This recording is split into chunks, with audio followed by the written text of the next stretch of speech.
gambarannya tidak ada urat nadi, tidak ada sendi, kecuali semuanya terkena oleh baksil penyakit anjing gila itu. Begitu pula waktu itu zaman kapan umat Islam ini diuji oleh Allah dengan munculnya falsafah tauhid, falsafah ketuhanan, muncul namanya sekian banyak sekte-sekte yang semuanya ini adalah sekte-sekte yang tersesat, sehingga kemudian ada pemurnian.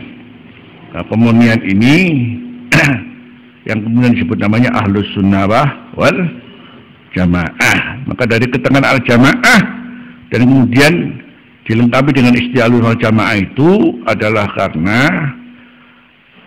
para ulama secara sepakat mendukung keberadaan Imam Abul Hasan Al-Asy'ari wal Maturidi yang mengembalikan kemurnian tauhid. Siapakah yang mendukung?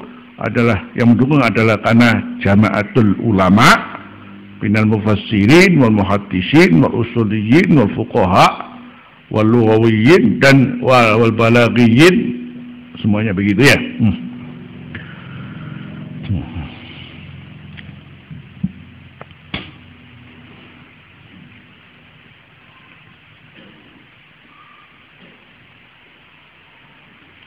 Ini paling enggak memberikan pengertian pada kita, pengertian Ahlus Sunnah yang dimaksud kelompok yang benar adalah karena sangat terkait dengan sejarah keberadaan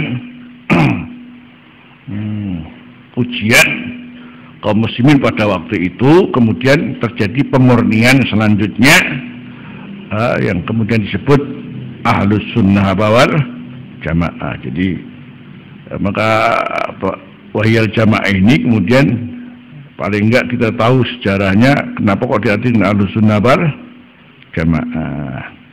Kalau kamu ditanya mana dalilnya Ahlus Sunnah wal Jamaah, yang ada kan Jamaah tok.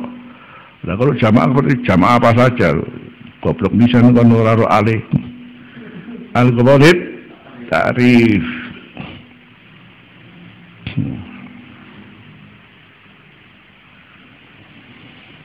Terus paling tidak keberadaan al-jamaah ini sendiri dianggap yang paling benar adalah karena munculnya kelompok-kelompok yang tadi Rasulullah sebagai aqwamun tajarabihim tilkal ahwa kama yatajarul kalabu wa li sahibih.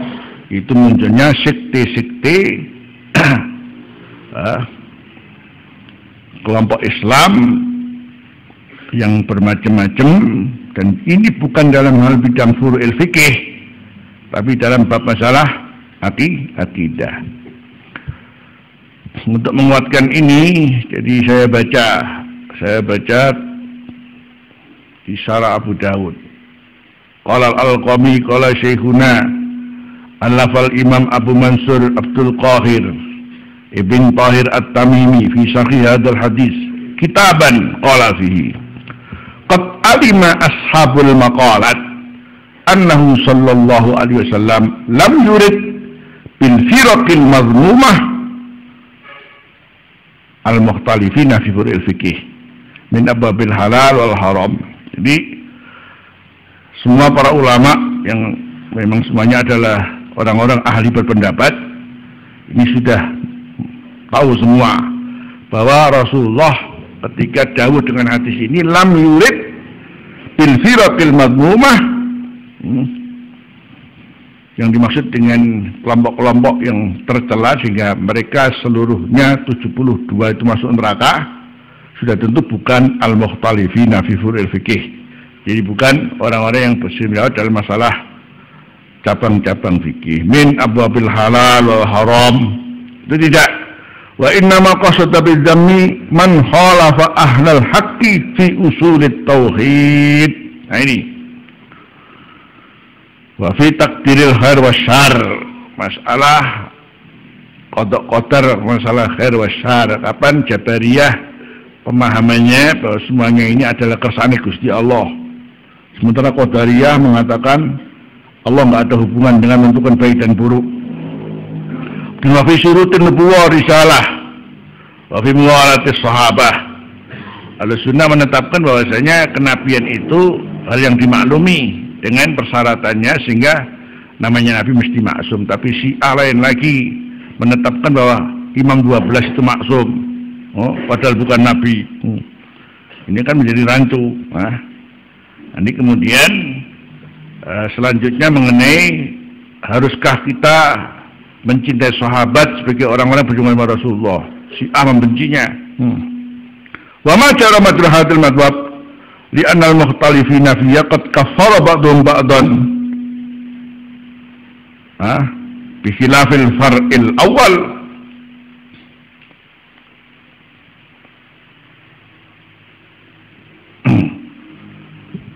Bi khilafil an-naw'il awal.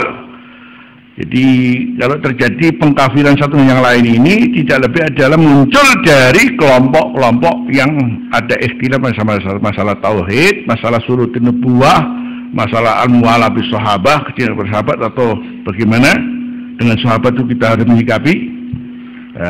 Beda dengan kelompok yang pertama tadi yang hubungannya dengan khilaf dalam masalah-masalah hukum-hukum fikih. Terjadinya madhab Hambali dan Syafi'i, Maliki dan Hanafi yang berbeda pendapat, mana batal, mana tidak batal, dan sebagainya.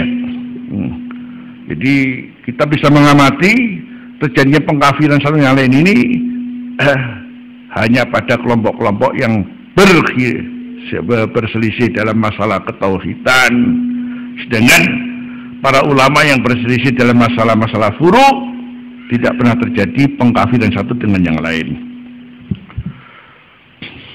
Terus ada kelompok yang akhir ini lebih rancu lagi, masalah khilafiyah dimasuk-masuk na tauhid. Iki repot iki. Kita bakendeng pintu iki. Jadi kalau dulu mah mesti ada dipilah-pilah antara masalah ketauhidan dengan masalah apa furu' fikhiyah.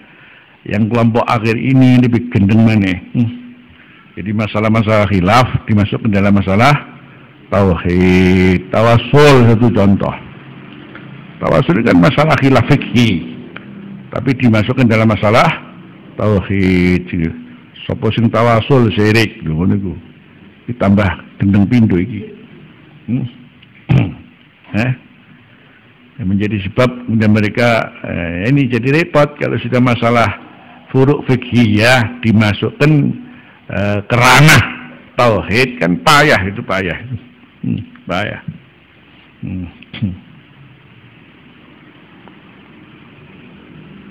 Jadi Salafi kalau katakan Syiah ini masih berhubungan dengan masalah ketuhanan, tapi kalau Salafi ini yaitu justru memasukkan masalah furu' fikhiyah dimasukkan dalam apa? Ranah apa? Ketauhidan. Kemudian pembatasan terhadap ketentuan sunnah dibatasi dengan apa yang dengan Rasulullah, itulah baru namanya sunnah. Jadi kemudian yang lain Rasul tidak menjalankan dianggap apa? Bid'ah.